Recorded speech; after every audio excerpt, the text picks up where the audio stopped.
Chapter 1, The Call. Drew Harmon barely heard the city outside his office window anymore. The low, distant hum of traffic 30 floors below had become background noise, like the steady breathing of a building that never truly slept. His world, at least for the moment, was confined to the wide, drafting table in front of him and the glowing monitors mounted above it. Steel, glass, load distribution, sight lines. He leaned forward, forearms resting on the edge of the table, eyes scanning the digital blueprint of the Riverside Cultural Pavilion. Every line had to be right. Every angle mattered. Drew had learned long ago that buildings forgave nothing.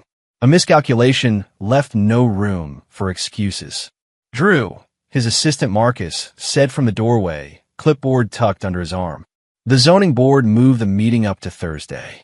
They want revised elevations. Drew didn't look up. I'll have them by tomorrow morning. Marcus hesitated. Tomorrow morning? Yes.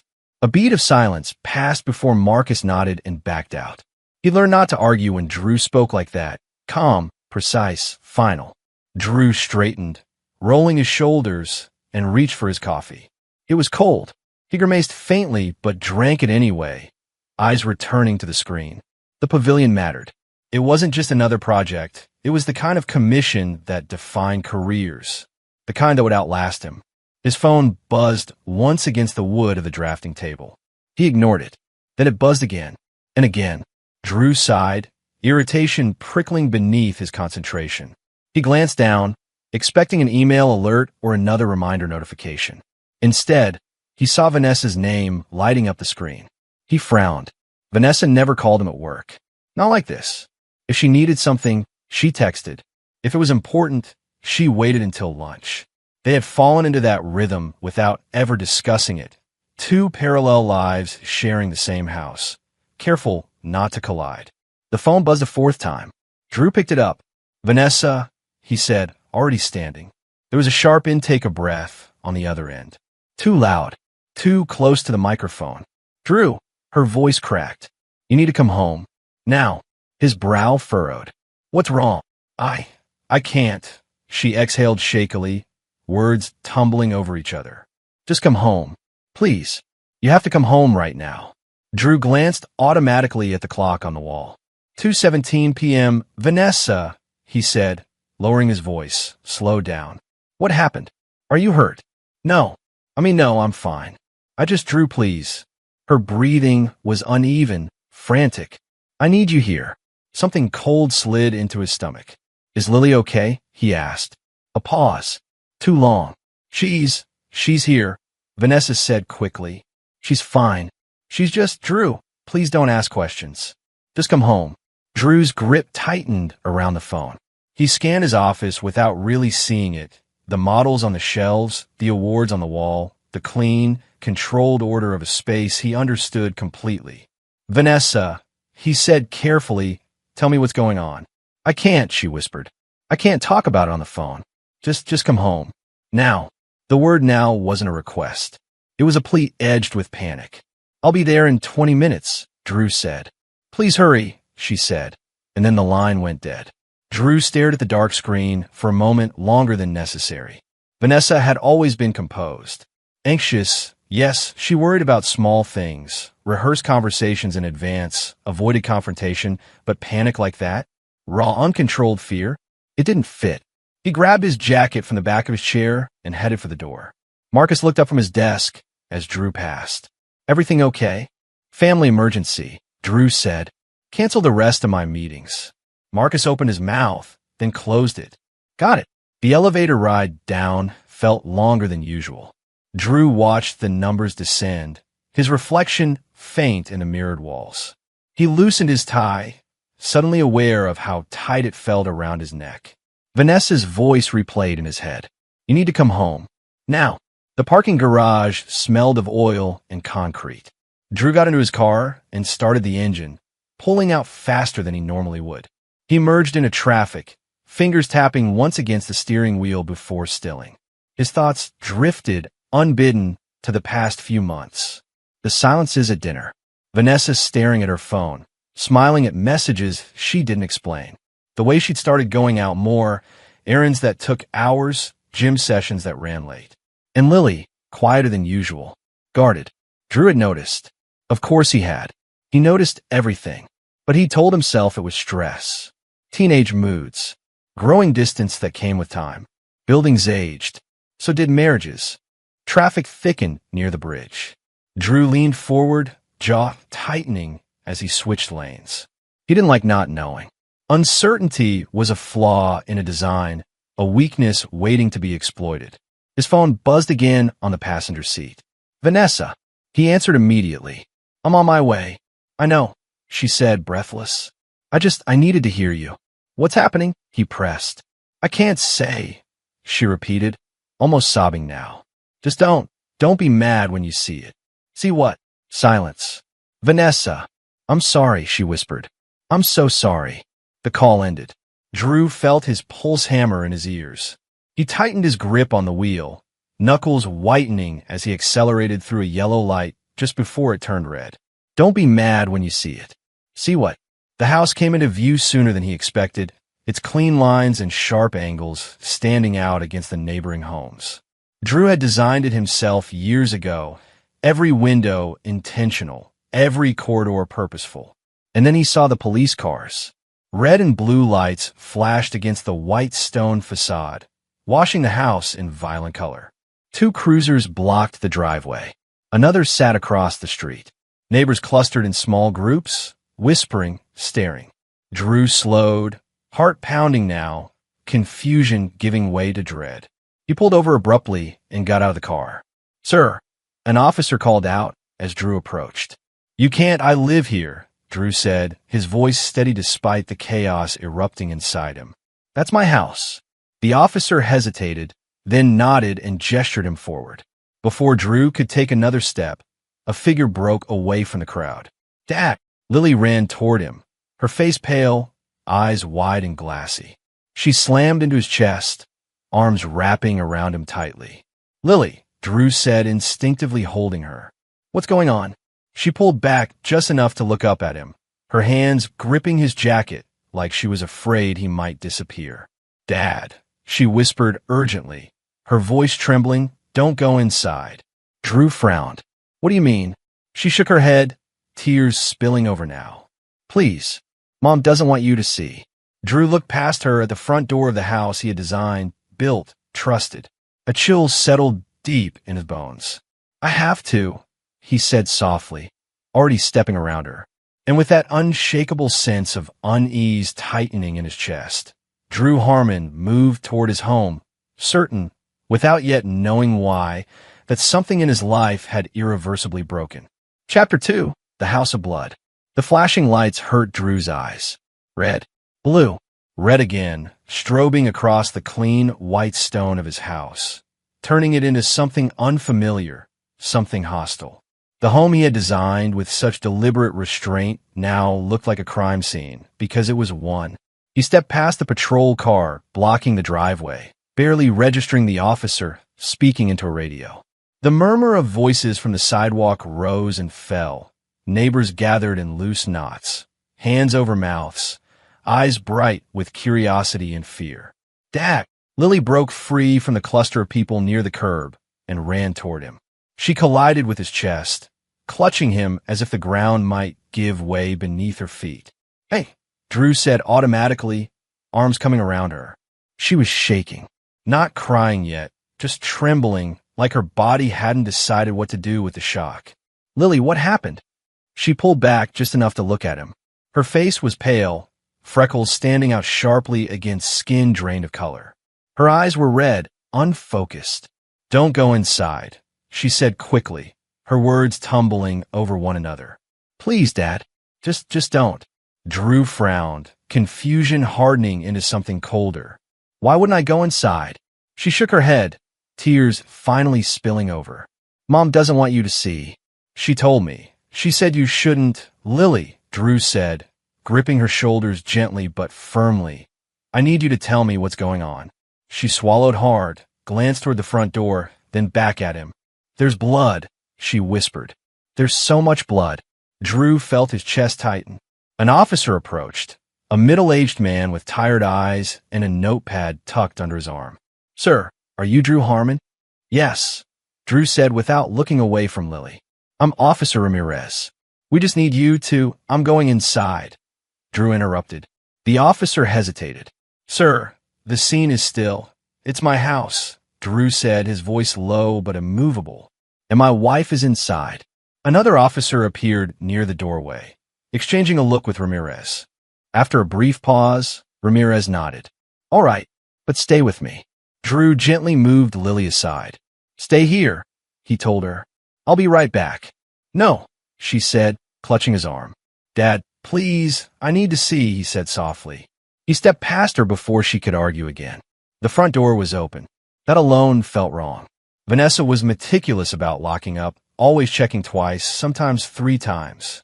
Drew paused on the threshold, taking in a smell before anything else. Metallic. Sharp. Blood. Inside, the house looked broken. The pristine white walls of the entryway were streaked with dark red splatter, some of it dried, some of it still glistening under the harsh lights set up by the police. The abstract painting Vanessa had insisted on hanging near the stairs was crooked, its frame smeared. A vase lay shattered on the floor, water and flowers crushed beneath heavy boots. Drew took one step inside, then another. Jesus, someone muttered behind him. His shoes stuck slightly to the hardwood floor. He looked down. Blood pooled near the center of the living room, spreading outward like a grotesque shadow. And there, lying motionless on the floor, was a man Drew had never seen before. The man's eyes were open, staring at nothing. One arm was twisted at an unnatural angle. A dark stain soaked through his shirt, spreading across his chest. Drew stopped breathing. Sir, Officer Ramirez said quietly, I need you to— What happened? Drew asked. His voice sounded distant to his own ears, like it belonged to someone else. From the far end of the room, Vanessa emerged. She looked small, wrapped in a blanket that wasn't hers, gray, official-looking, likely from the back of a patrol car. Her hair was disheveled. Makeup streaked down her cheeks. She froze when she saw Drew. For a moment, neither of them spoke. Then Vanessa let out a broken sound and crossed the room quickly, stopping just short of him. Oh my God, she said, her voice shaking. Drew. He searched her face, cataloging every detail without meaning to, the way her hands trembled, the way she wouldn't quite meet his eyes, the faint smear of blood on the sleeve of her sweater. What happened? He asked again, this time looking directly at her. She shook her head, tears spilling freely now. I didn't mean for this to happen. I swear I didn't. Drew glanced past her, back to the body on the floor. Who is that? I don't know, Vanessa said quickly. Too quickly. I've never seen him before. Officer Ramirez cleared his throat. Mrs. Harmon has given a preliminary statement. She says the man broke in. Drew turned back to Vanessa. A break-in. She nodded rapidly. I heard a noise downstairs. I thought it was he coming home early, but then I saw him. He was already inside. He had knifed Drew. I was so scared. Her words came out rehearsed, breathless. What did you do? Drew asked. She hesitated, then looked down at her hands. I grabbed the fireplace poker. I told him to leave. He came toward me. Her voice cracked. I didn't know what else to do. Drew followed her gaze. A metal poker lay near the body, its end darkened with blood. You killed him? Drew asked quietly.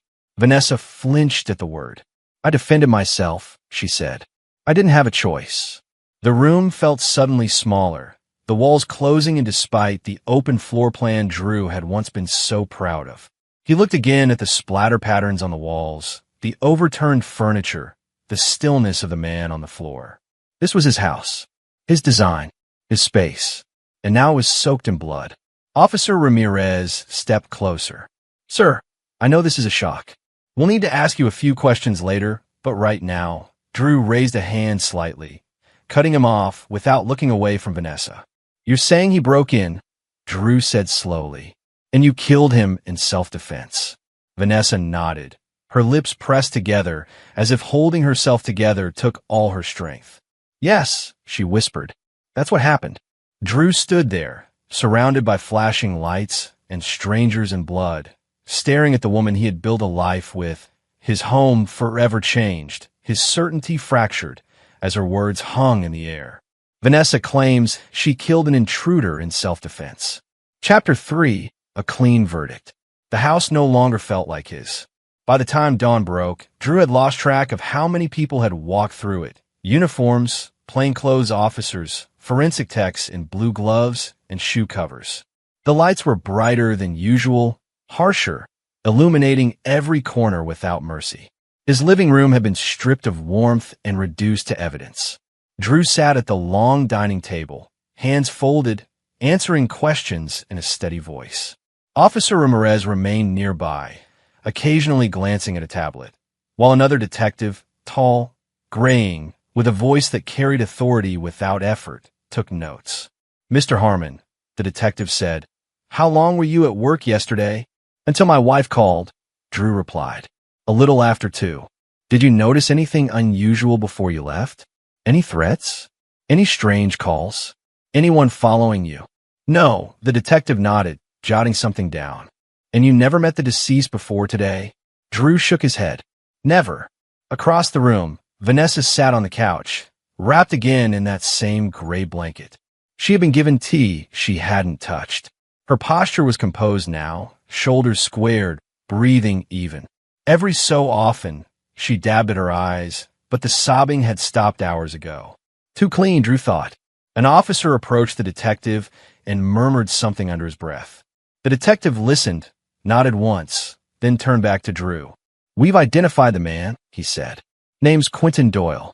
The name meant nothing to Drew. Prior record, the detective continued.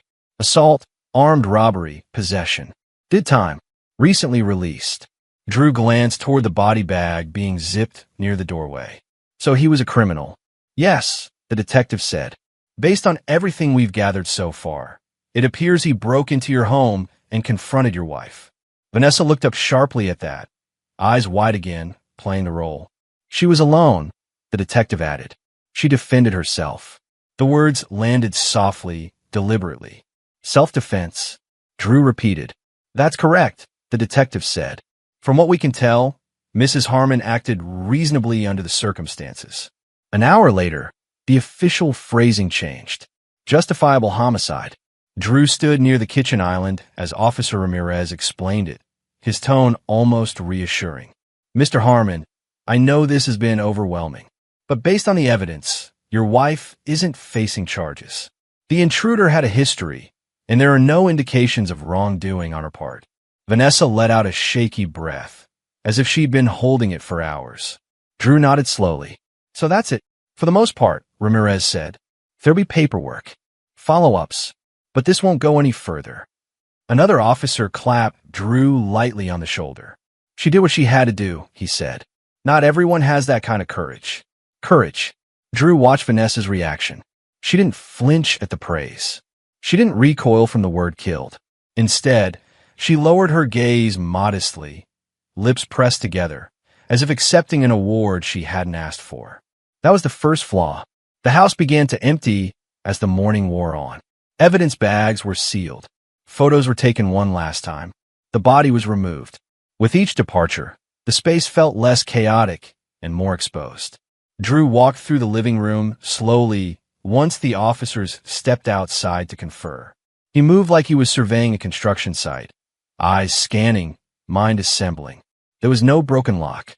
He crouched near the front door, examining the frame. No splintering, no prime marks. The security panel beside the door was intact, untouched. He straightened and walked toward the back hallway. The window there was closed, locked, the glass unbroken. Vanessa had said the man broke in. Drew moved into the kitchen. A chair was overturned, its legs smeared with blood. The refrigerator door stood open, humming softly. He stared at it for a moment. "Why would an intruder go to the fridge?" he asked quietly. Vanessa stiffened behind him. "What?" "The fridge," Drew said, pointing. "Why would he open it?" She hesitated, just a fraction of a second. I don't know. Maybe he was looking for something." Drew nodded, as if accepting that explanation, but his eyes lingered on the countertop. The knife block was full, all the knives accounted for. The poker lay where the police had placed it back down after bagging and re-examining it. Drew studied the angle it had been dropped at, the direction of the blood spatter along the wall. Too uniform, Too controlled. Blood splatter told a story. Drew knew patterns, force, direction, intent. This wasn't the wild chaos of a desperate struggle. It was contained, directed, designed. He felt a quiet pressure building behind his ribs. Vanessa moved closer, her blanket dragging softly across the floor. "They said it's over," she said, voice low. "You heard them." "I heard them," Drew replied. She reached for his arm. He let her touch him. "I was so scared," she whispered. "I thought I was going to die." Drew looked down at her hand, gripping his sleeve. It wasn't shaking. He gently covered her fingers with his own. "I'm glad you're safe." Her shoulders sagged in relief. "You don't hate me?" The question was almost rehearsed. "No," Drew said after a measured pause. "Of course not." Her eyes searched his face, looking for something, confirmation, forgiveness, absolution. Whatever she found there seemed to satisfy her. She leaned into him, resting her forehead briefly against his chest. "I didn't want you to see it like that," she murmured. "I didn't want you to see me like that."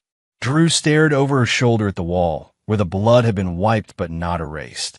A faint shadow remained, staining the paint. "I know," he said. Outside, an officer knocked lightly and poked his head in. "Mr. Harmon, we're all set. You're free to stay here tonight if you want, but you might consider getting a hotel." Drew nodded. "Thank you."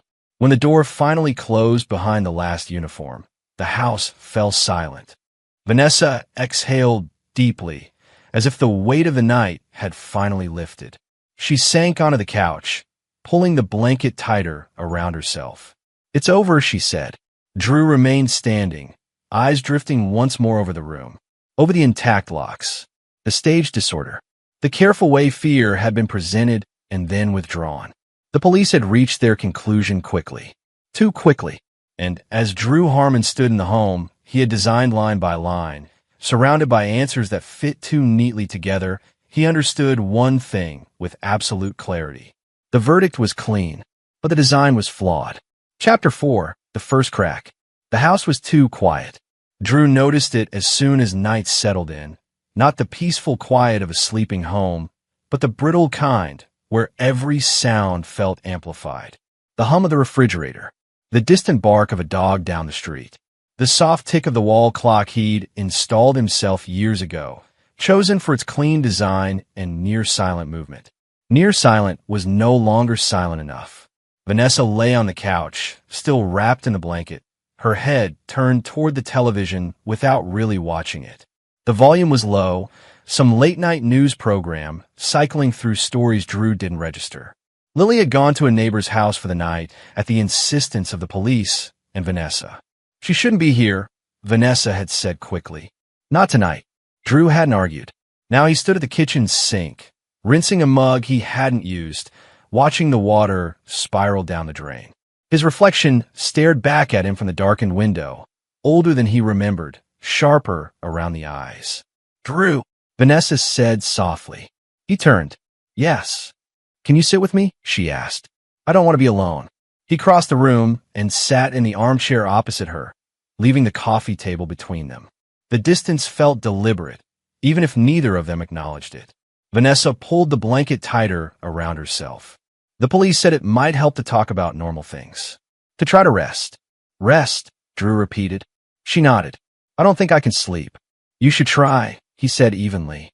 She studied his face, as if waiting for something more, comfort, reassurance, anger. When none came, she looked away. Minutes passed in silence. Drew let it stretch. Silence had a way of revealing more than questions ever did. Vanessa's phone buzzed on the cushion beside her. She flinched. It was subtle, but Drew saw it, the sharp inhale, the way her fingers moved too quickly to cover the screen. "It's probably Lily's friend's mom," she said too fast. "Just checking in." Drew nodded. "You should answer." Vanessa hesitated. Then she picked up the phone, glanced at the screen, and immediately locked it again. "I'll call her back later," she said. She set the phone face down on the couch. The movement was careless. Or maybe she thought he wasn't watching. Drew leaned forward slightly, resting his elbows on his knees. The corner of the phone screen caught the light before it went dark. A name. Preston Walsh. Drew felt something shift inside him, Not a jolt, not a shock, but a slow, precise crack like stress fracturing concrete long before collapse. Preston Walsh was not a neighbor, not a parent from Lily's school, not family. Preston Walsh was his colleague, his hire, his recommendation to the board. Vanessa noticed Drew's stillness. "What?" she asked, her voice tight. "Nothing," Drew said. She watched him for another second, then looked away again, shoulders easing just a little. She reached for the remote and turned the television up a notch. The phone buzzed again. This time, Drew spoke before she could. "You should answer it." Her fingers tightened around the blanket. "It can wait." "It might be important," Drew said calmly. Vanessa swallowed. Slowly, she turned the phone over and picked it up. Her thumb hovered over the screen. Drew didn't look at her. He watched the reflection of her face in the dark TV screen instead. She unlocked the phone. The notification banner slid down briefly before she could stop it. "I can't stop thinking about you. Are you okay?" There was no mistaking the tone. No professional ambiguity. No plausible explanation that didn't require a lie. Vanessa froze. Drew exhaled quietly. "Who's Preston?" he asked. Her eyes snapped to his. For a split second, raw panic flashed across her face, real this time, unfiltered. Then it vanished, replaced by something smoother. "A friend," she said. "A friend who texts you that?" Drew asked. She looked down at the phone, then back up. "I didn't mean for you to see that. That wasn't my question." She shifted on the couch. "He's someone I talk to sometimes. That's all." Drew nodded once. "Does he work with me?" Her silence answered before she could. "Yes," she admitted. "But it's not. Is he on the Riverside project?" Drew asked. She hesitated again. "Too long." "Yes." Drew leaned back in his chair, folding his arms. He felt strangely calm, as if his mind had switched into a familiar mode: assessment, analysis, structure. "How long?" he asked. Vanessa's voice softened. "Drew, today isn't the day for this." "I didn't ask for details," he said. "I asked for time." She looked away. "A few months. A few months." During the same months, she'd stayed late. Gone quiet. Smiled at her phone. Drew nodded again, absorbing it. "I didn't plan for this to happen," Vanessa said quickly. "It just did. You've been distant. Always working. Always designing something. And that made this acceptable." Drew asked. She stood abruptly, blanket slipping to the floor. "I almost died today." He didn't raise his voice. "And that changes the truth." She pressed her lips together, eyes glistening. "I can't do this right now." She picked up her phone and walked toward the hallway. "Vanessa," Drew said. She stopped but didn't turn around. He looked at her back, at the familiar shape of the woman he had trusted for years. "Did Preston text you before I got home today?" Her shoulders tensed. "Yes," she said quietly. Drew closed his eyes for a brief moment. When he opened them again, his voice was even. "You should try to sleep." She turned then, searching his face. "You're not going to say anything else?" "Not tonight," Drew said. She nodded slowly, as if relieved, and disappeared down the hall. Drew remained where he was long after she was gone. Eventually, he stood and walked through the house, turning off lights one by one. He paused in the living room, staring at the faint discoloration on the wall where blood had soaked into paint that would never be truly clean. He passed the front door, the intact lock. He passed the kitchen, the untouched knives. He passed the couch where Vanessa's phone now lay charging, screen dark, secrets hidden beneath glass and code. For the first time, Drew allowed the thought to fully form. Not as fear, not as anger, but as understanding. The house, the marriage, the life he thought he had built. They were all standing. But somewhere beneath the surface, the foundation had cracked. And Drew Harmon realized, with chilling clarity, that everything he trusted might have been constructed on lies. Chapter 5, Blueprints of Betrayal. Drew did not sleep. He lay on his back in the dark, staring at the ceiling he had once chosen for its clean symmetry, counting breaths that never settled into rest. Vanessa's side of the bed remained empty. She had fallen asleep on the couch sometime before midnight, exhaustion finally overtaking performance. Drew had listened to her breathing slow from across the hall, steady and even, while his own thoughts refused to quiet. By morning, he had made a decision. Silence. That was the first rule. No confrontations. No accusations. Structures didn't collapse from a single blow. They failed when pressure was applied in the right places, slowly, methodically. Drew showered, dressed, and kissed Vanessa on the forehead as if nothing had changed. She stirred, murmured something incoherent, and turned her face into the pillow. He watched her for a moment longer than necessary, then left for work. But he didn't go to the office. Instead, Drew parked 2 blocks away, sat in his car, and opened his laptop. Vanessa had always underestimated him in one crucial way. She believed his intelligence belonged only to buildings. She forgot that design was about systems, how things connected, how forces moved, how failures hid until they didn't. He started with the obvious. Phone records. The family plan gave him access to billing summaries. Drew scrolled slowly, carefully noting patterns. A number appeared again and again, late nights, early mornings, long calls bracketed by short, rapid exchanges. He copied the number and searched it. Preston Walsh. Drew closed his eyes briefly. Next came email. Vanessa rarely logged out of the shared laptop at home. She didn't think she needed to. Drew accessed the browser history, filtering dates, watching the timeline assemble itself like a blueprint emerging from tracing paper. Private email accounts, temporary addresses, password resets, encrypted messaging apps. His jaw tightened, not in anger but recognition. He knew enough about digital security to understand what it took to hide conversations deliberately. This wasn't careless. This was intentional. He downloaded everything. That evening, after dinner eaten in strained politeness, Drew waited until Vanessa went to shower. He sat at the dining table, her laptop open in front of him, his own beside it, cross-referencing data. The messages were worse than he expected. I miss you. I hate pretending when he's right there. Soon. We just need to be careful.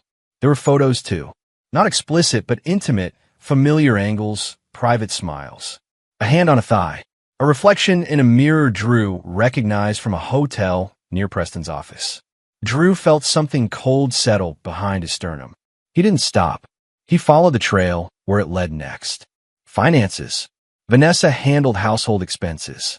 Drew trusted her with it, the way he trusted his own calculations, assuming competence, honesty, balance. He logged into their accounts. At first glance, everything looked normal. Bills paid. Savings intact. Then he noticed the rounding. Small transfers spread across months. Amounts just under the threshold that triggered alerts. Funds moved from joint accounts into an account under Vanessa's name alone. Then out again, to a shell company. Drew copied the name and searched corporate registries. The company existed. Barely. No real operations. No public footprint. But the registered agent listed a familiar firm. Preston Walsh's consulting group. Drew leaned back in his chair, breath slow and measured. So this wasn't just an affair. It was coordination. He pulled up the timeline and began aligning events, dates of transfers, hotel stays, late-night calls. Patterns emerged. Rhythms. Intent. The architect in him recognized the shape of it before his mind fully accepted the meaning. Money moved in advance of something. Preparation. He closed the laptop and stared at the dark window, his reflection superimposed over the house behind him. Lily's room was down the hall. Her door was closed. Safe. Unaware. For now. The next piece took longer. Quentin Doyle. Drew returned to the police report he'd been given, brief, sanitized. Name. Age. Prior convictions. He searched deeper. Court records. Employment histories. Old addresses. It took hours. Then, finally, a connection surfaced.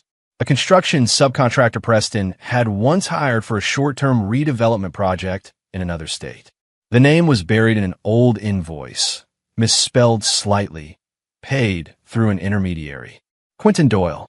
Drew felt his pulse quicken, not panic, but clarity snapping into place. He followed that thread next. Doyle had bounced between jobs. Cash-heavy work. Temporary contracts. He'd been arrested twice during periods when Preston's firm had active developments in the same regions. Coincidence, perhaps. Once might be chance. Twice might be luck. 3 times was design. Drew opened a new document and began mapping it out. Names, dates, money flows, communications. Lines connected points, forming a structure that made terrible sense. The break-in. The timing. Vanessa's fear, real enough to convince police, controlled enough to pass scrutiny. Doyle hadn't come at random. He'd been invited. Or sent. Drew closed the file and sat back, hands steepled, eyes unfocused. He replayed the scene in the living room, the lack of forced entry, the stage chaos, the poker placed just so. He remembered Vanessa's oddly steady hands. Her rehearsed words. Doyle hadn't been there to rob them. He'd been there for something else. Something planned. Drew felt a slow, deliberate tightening in his chest as the final realization settled. Not as rage, not as grief, but as pure, undeniable understanding. This wasn't a betrayal born of weakness or loneliness. It was a project, and like any project, it had a goal. Drew Harmon hadn't just been lied to. He had been designed out of his own life. The affair, the money, the man on the floor. They weren't separate failures. They were components. And as Drew sat alone in the quiet house, staring at the blueprint of deceit he had uncovered with his own hands, one truth stood unshakably clear. The break-in was no accident. And he wasn't just betrayed, he was targeted. Chapter 6, Designing the Counterstructure. Drew chose the cafe because it had bad acoustics. Steam hissed constantly from the espresso machine. Dishes clinked. Conversations overlapped in uneven waves, blurring into a steady roar that swallowed sharp words before they could travel. It was the kind of place where nothing stayed isolated long enough to be overheard. Malene Russo arrived exactly on time. She didn't look like a private investigator. No trench coat. No badge flashed for effect. She wore a dark blazer over a plain shirt, her hair pulled back tightly, her movements economical. She scanned the room once, spotted Drew, and walked over without hesitation. "Mr. Harmon," she said, extending a hand. "You said this was urgent." Drew stood and shook it. Her grip was firm, assessing. "Thank you for coming." She sat across from him, placing a thin leather folder on the table, but not opening it. "You were referred by Judge Calder," she said. "That buys you about 10 minutes of my trust. Use them well." Drew slid a flash drive across the table. "I believe my wife and my colleague conspired to have me killed." Malene didn't react. Not visibly. She simply picked up the flash drive, turned it over once, and set it beside her coffee. "That's a serious claim," she said. "People don't usually lead with it unless they're right or very wrong." "I'm an architect," Drew replied. "I don't guess." Something like interest flickered in her eyes. "Start from the beginning," she said. Drew did. Not emotionally. Not dramatically. He laid it out like a report, timelines, transactions, messages, connections. He spoke of Quentin Doyle as a data point, not a corpse. He described the stage break-in, the lack of forced entry, the controlled blood patterns. He mentioned Preston Walsh's role in his firm, his access, his trust. Malene listened without interrupting, occasionally jotting notes on a small pad. When Drew finished, she leaned back slightly. "And what do you want from me?" "Confirmation," Drew said. "And visibility." She studied him for a long moment. "You're not asking for protection." "No, you're not asking me to go to the police." "Not yet." Malene nodded slowly. "Then I need access. Full access. Accounts, devices, schedules. And I don't work cheap." Drew met her gaze. "Neither do I." 2 days later, Malene called him from a secure line. "You were right," she said without preamble. Drew closed the door of his office and sat down. "About which part?" "All of it," she replied. "And the parts you didn't see yet." She explained it methodically. Quentin Doyle hadn't been hired to kill Drew that night, not directly. He'd been contracted to retrieve documents from Drew's home office. Contracts, design IP, insurance paperwork, proof of life coverage. But something went wrong, Malene said. "Your wife was there. Earlier than expected. There was an argument." Doyle panicked. She struck first. Drew's fingers curled slowly against the desk. "She wasn't supposed to kill him," Malene continued. "That wasn't the plan, which is why things got sloppy.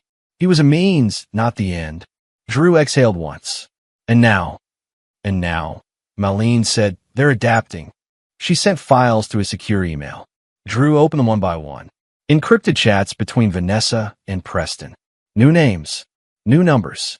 Language that avoided specifics, but reeked of intent. We can't use the same mistake again. This time it has to look clean. Insurance won't question it if the timing is right. Malene's voice came through again. They're looking for a replacement. Drew closed his eyes. How soon, he asked. Soon enough to be dangerous, she replied. They've already made contact with 2 intermediaries. One backed out. The other asked for more money. Drew stood and walked to the window, staring down at the city. Lines of traffic moved with predictable order. Systems within systems. Do they suspect me? He asked. No, Malene said. They think you're grieving. Disoriented. You're playing the part well. He turned back to his desk. Good. There was a pause on the line. You understand, Malene said carefully, that if you stay, this ends one of 2 ways. Yes, Drew replied. You could disappear, she continued. We could make that happen. New accounts. New identity. Lily included. Drew's jaw tightened at his daughter's name. No, he said. Then you could expose them now. Go public. Force an arrest. Too early. Malene was quiet for a moment. Then what are you planning? Drew thought his house. His blueprints. The way he designed load paths, so pressure traveled exactly where he intended. I'm not running, he said, and I'm not warning them. That leaves, I'm finishing it, Drew said calmly. On my terms. Malene let out a slow breath. You're talking about letting them proceed. I'm talking about control, Drew corrected. Every structure fails eventually. The question is whether it collapses randomly or exactly as designed. And you want to design theirs. Yes. She was silent again, then said, if we do this, there's no improvisation, no emotion. One mistake, and you don't get a second chance. Drew glanced at a framed photo on his desk. Lily at 12, missing 2 teeth, smiling without fear. I don't make mistakes, he said. Malene closed the folder on her end. Then we build a counterstructure. They discussed boundaries, rules, what Drew would and would not do, what she would monitor, what would be documented. Everything would be legal, observable, recorded. No crimes, Malene said firmly. If you cross that line, I walk. I won't, Drew said. I don't need to. When the call ended, Drew remained still, listening to the faint hum of the building around him. That night, he sat across from Vanessa at dinner, nodding at the right moments, smiling when expected. He let her talk, let her believe. In her phone, messages continued to flow. In the shadows, plans adjusted. And Drew Harmon, architect, husband, intended victim, understood his role with absolute clarity. He would not escape the design meant to destroy him. He would complete it, on his terms. Chapter 7, Playing the Part. Drew learned quickly that deception was easiest when it looked like weakness. He let his shoulders sag when he walked through the house. Let his voice soften, slow. He paused longer than necessary before answering questions, stared out windows as if the future were a blur instead of calculation. Vanessa watched him closely at first, suspicion flickering behind her concern, but when days passed without confrontation, her vigilance eased. He gave her what she expected to see. At breakfast one morning, Drew pushed his plate away untouched. I don't know how much longer I can stay here, he said quietly. Vanessa froze mid-sip of her coffee. The house. Everything, he replied. Every room feels wrong now. She nodded too quickly. That's normal. After what happened? I've been thinking about selling, Drew added, his gaze unfocused. Starting over somewhere else. Smaller. Quieter. Vanessa's eyes widened, then softened. If that's what you need. But Drew noticed the tension in her jaw, the way her fingers tightened around the mug.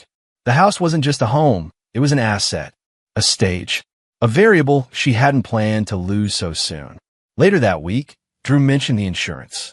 I called the agent today, he said casually as they sat on the couch. They want to review everything. Policies, beneficiaries, standard stuff. Vanessa swallowed. Why now? After a traumatic event like this, they recommend it, Drew said, shrugging. I barely listened, honestly. My head's not in it. He let the words hang there, beneficiaries, and watched her reaction from the corner of his eye. Her breath hitched just slightly. Of course, she said. Whatever they need. Drew nodded, as if reassured. At work, he played the role just as carefully. He canceled meetings, declined social invitations, told colleagues he needed time. Preston Walsh, however, didn't keep his distance. He checked in often, too often. "Hey, man," Preston said one afternoon, leaning against Drew's office doorway. "Just wanted to see how you're holding up." Drew looked up slowly, eyes tired. "Not great." Preston stepped inside, lowering his voice. "If you need help covering things here, I've got you." "I appreciate that," Drew said. "I don't know how long I'll be able to keep this up." Preston nodded. Sympathy etched across his face, but beneath it, Drew saw impatience.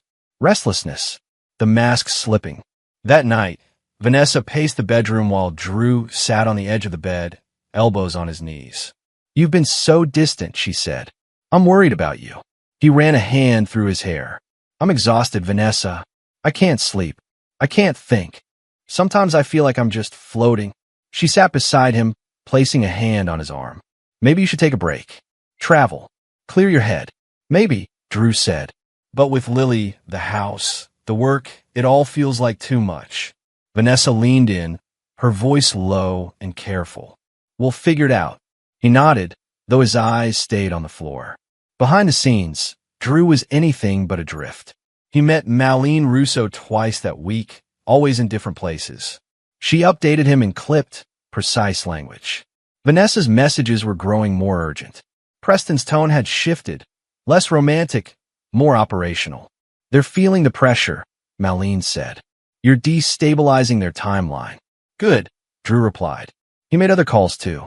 A former client who now worked in the district attorney's office. A law professor he'd collaborated with on a civic project. A journalist he'd once helped secure an exclusive interview for a high-profile development. None of the conversations sounded dramatic. Drew didn't accuse. He asked questions, shared concerns, framed everything as hypothetical.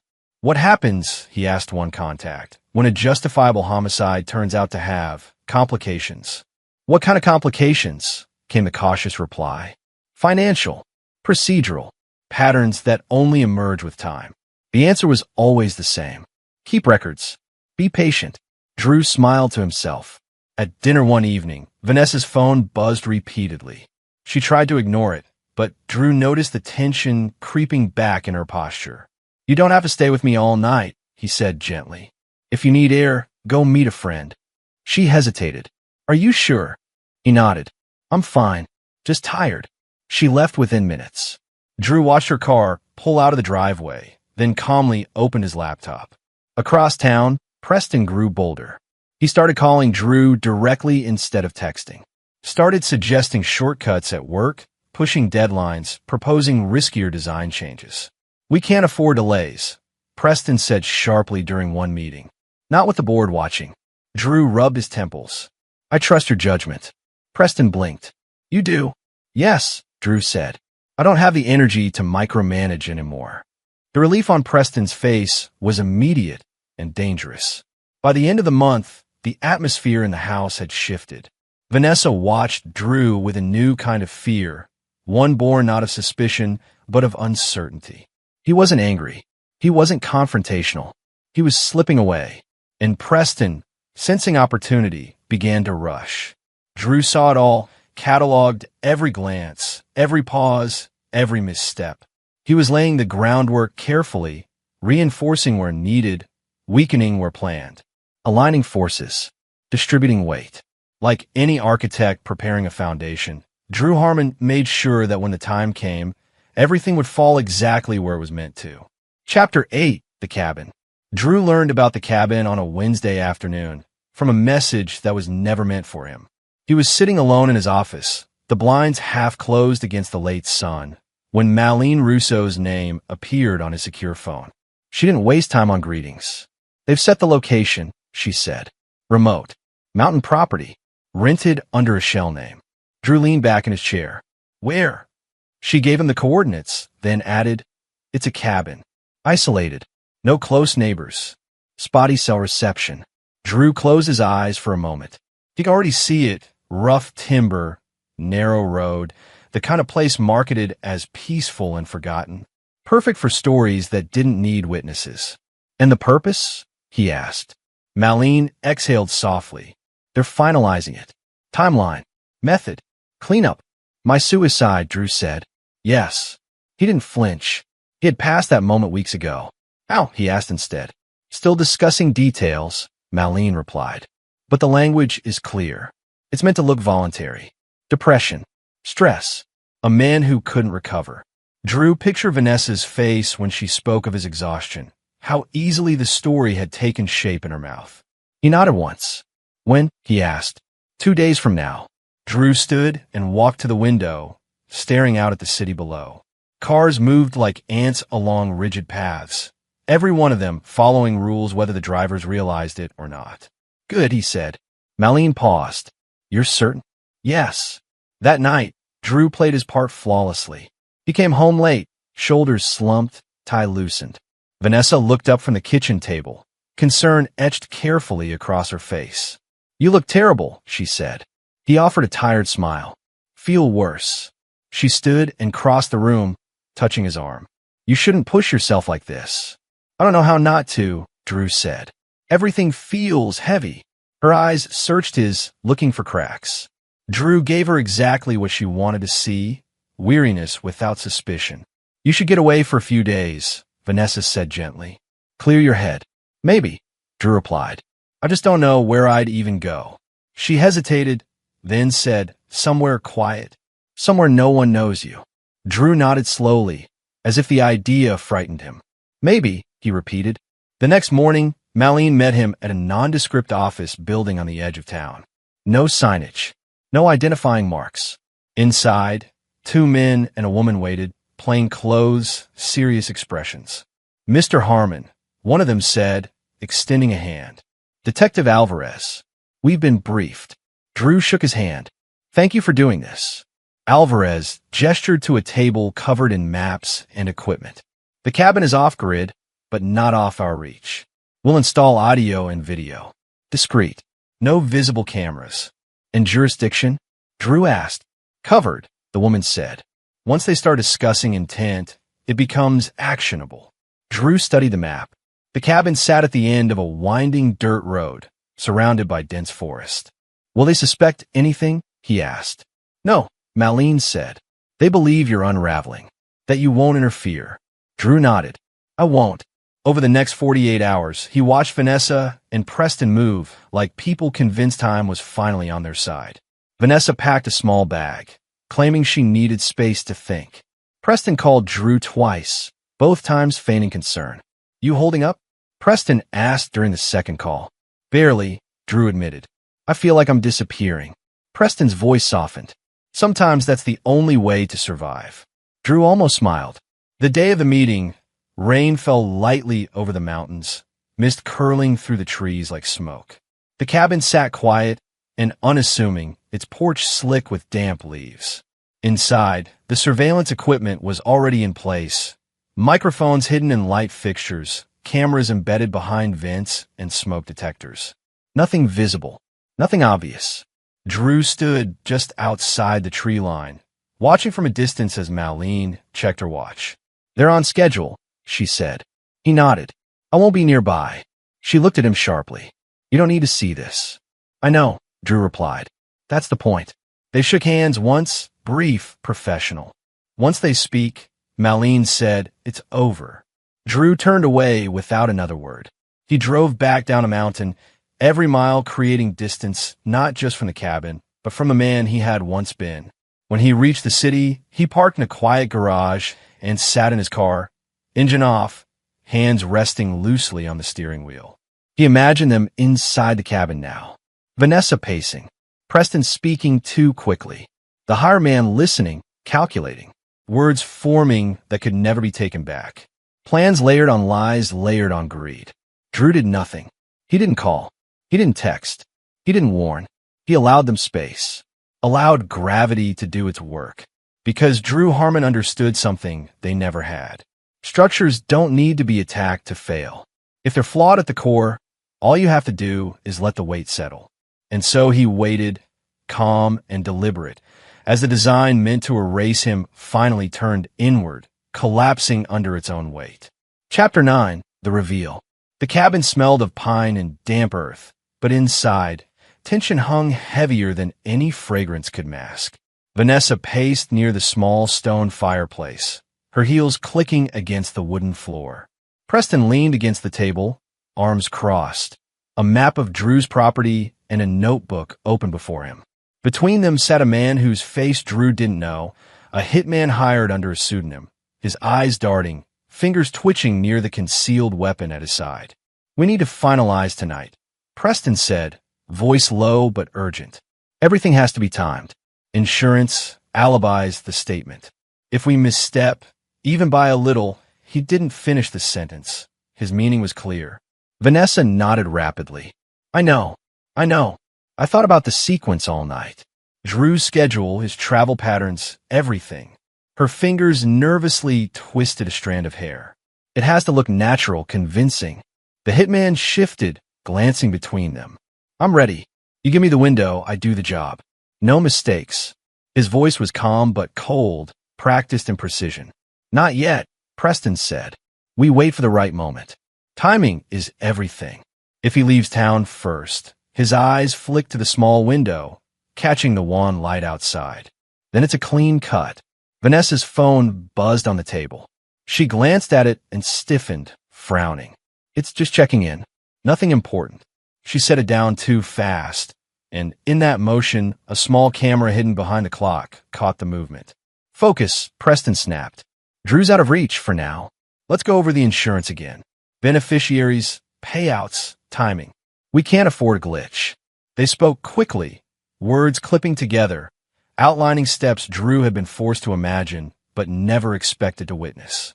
Each detail, recorded silently by the surveillance devices, layered the evidence like bricks in a wall. Outside, lights flashed briefly. Then another, and another. Vanessa froze mid-step. "What?" Before she could finish, the cabin door burst open. Officers swarmed inside, weapons drawn, voices commanding, sharp and precise. "Everyone down. Hands where we can see them." Preston leapt back, startled, knocking over a chair. The hitman reached for his weapon, but two officers were already at his sides, subduing him with controlled efficiency. Vanessa screamed, stumbling backward, hands raised, panic overtaking composure. Drew wasn't there. He had watched it unfold through the hidden feed, calm, collected, every moment exactly as planned. From the moment Malene had briefed him, from the moment the cabin had been wired, he had designed the collapse of this structure like a building engineered to fail, safely, predictably, irreversibly. Officers cuffed Preston, who yelled, "This isn't over. He won't forgive," but no one listened. The words were drowned in the mechanical clicks of cuffs, the shuffle of feet, and the murmur of other agents securing the perimeter. Vanessa's tears streamed freely now. "Drew, please," inside the cabin, the hidden microphones and cameras had captured everything. The plotting, the deliberations, the casual way they discussed Drew's elimination as if it were a routine transaction. Every word, every gesture, every pause became evidence of intent. Malene Russo and Detective Alvarez entered shortly after the raid, surveying the scene. "Everything we needed," Malene whispered, her hand resting lightly on Drew's laptop bag, now secured on a nearby counter. Outside, Drew exhaled, his reflection in the darkened window, perfectly still. He had watched the chaos, the panic, the unraveling of a plot that had been meticulously constructed for months. The officers guided Vanessa and Preston into separate vehicles. The hitman was silent, expression blank, knowing the law had finally caught him. Back at the station, Drew observed from a secure room as interrogations began. Vanessa's face alternated between defiance and hysteria. Preston tried to craft excuses, alibis, explanation for the financial irregularities. But the audio and video recordings were unflinching. They captured everything. The tone of voice, the cadence of plotting, the admissions, the careful instructions. Detective Alvarez played a recording for Vanessa. "Listen to this," he said. Her own words, discussing Drew's planned suicide, reverberated through the small room. She flinched, hiding her face briefly. "Vanessa," Alvarez continued, "did you know that Quentin Doyle was supposed to retrieve documents only? Not to be killed?" Her lips trembled. I He attacked me. You struck him, Alvarez said calmly. That's true, but it wasn't part of the plan. He wasn't supposed to die. That's the first deviation. Vanessa's eyes widened, shame and panic mingling. I didn't mean second deviation, Alvarez said, playing another segment. The dialogue between Vanessa and Preston revealed attempts to hire a new intermediary after Doyle's death. You and Preston were planning to replace him. You were ready to continue the plot. Vanessa's head dropped. Preston, sitting in another room, muttered under his breath, realization dawning that all his careful lies were now indelibly documented. Financial crimes were revealed next. Transfers to shell companies, offshore accounts, discrepancies in the firm's ledgers, all recorded, all traced. Malene Russo had ensured the data was untouchable, organized, undeniable. Drew watched silently from the secure observation room, expression neutral. The system he had set in motion was working. Every misstep, every revelation, every confession unfolded without his presence, but under his design. The interrogation shifted back to Quentin Doyle. Vanessa's face was pale, her hands trembling. I didn't mean to. He lunged at me.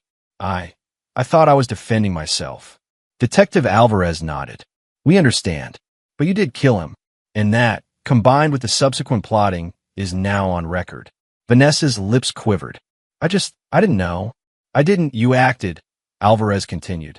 And then you conspired to finish what you started. That's the truth. Drew's eyes remained on the monitors. He felt no satisfaction, no vengeance. Only the absolute certainty that the structure, built of lies, deceit, and greed, had collapsed exactly as intended. Preston sat across from another detective, attempting to rationalize the financial crimes. It wasn't meant to. There were adjustments, contingencies. You coordinated payments, concealment, and a murder plot, the officer said. We have records, emails, messages, witnesses. Nothing is missing. Nothing is ambiguous. The hired hitman, who had once been a shadow in their plan, was quietly cooperating after seeing the mountain of evidence. I was only following orders, he said. That's all I know. Orders were criminal, Alvarez said, and they're documented. Vanessa's interrogation circled back to Doyle again. The audio clearly captured her panic, the way she had struck him unexpectedly. She could no longer spin the narrative of a simple break-in. The truth had erupted, undeniable and complete. Drew exhaled softly. He turned away from the monitors, walking to the window overlooking the city at night. The lights twinkled, indifferent, unaware of the precise orchestration of human downfall that had just unfolded. Malene Russo approached, placing a hand lightly on his shoulder. It's done, she said. Everything is recorded. Everything is secured. Drew nodded. No improvisation required. Outside the station, officers guided Preston and Vanessa into separate holding cells. Lawyers scrambled, but the evidence was overwhelming: audio, video, documents, financial trails. Drew didn't smile. He didn't gloat. He simply stood there, calm, watching the systems he had designed work with relentless precision. The cabin, the conspiracy, the lies, they had all collapsed under their own weight. Every conversation, every plan, every step toward his elimination had become proof of intent, captured in full clarity. And finally, the truth about Quentin Doyle's death emerged, not as rumor, not as speculation, but as verified fact. He had been a pawn in a meticulously crafted plan, struck prematurely by Vanessa, and his death had triggered the unraveling of everything that followed. Chapter 10, A Quiet Aftermath. The courtroom was silent, except for the occasional scrape of a chair or the distant cough from the back rows. Drew Harmon sat near the front, hands folded calmly in his lap, eyes fixed on the judge as the sentences were read. Vanessa's face was pale and taut, Preston's expression flickering between anger and disbelief, and the hired hitman remained impassive, almost resigned. Vanessa Harmon, the judge said, voice crisp, for your role in the planning, attempted concealment, and execution of criminal activity, including the death of Quentin Doyle, you were sentenced to 25 years in state prison. Vanessa gasped, fingers gripping the edge of the bench. Her lips quivered as if she wanted to argue, to explain, to negotiate, but the words never came. She glanced at Drew for the briefest moment, searching, pleading, maybe blaming, but he didn't flinch. His expression remained calm, composed, unreadable. Preston Walsh, the judge continued, for conspiracy to commit murder, embezzlement, and laundering of corporate funds, you are sentenced to 30 years in state prison. Preston's shoulders slumped.